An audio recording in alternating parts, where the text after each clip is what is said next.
guys, nandito po ako sa gym ngayon dahil nag-wifi po ako dahil walang signal doon sa aming bahay. So ito guys, nandito po ako dahil may gagawin po akong video na naman. Pero faster timeline po ito. Fast. Okay. Ito po siya guys.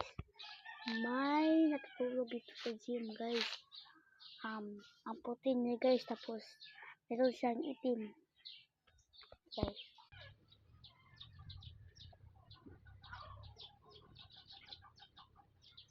Alam nyo ba guys kung ano yun guys yung pinapakita ko sa inyo?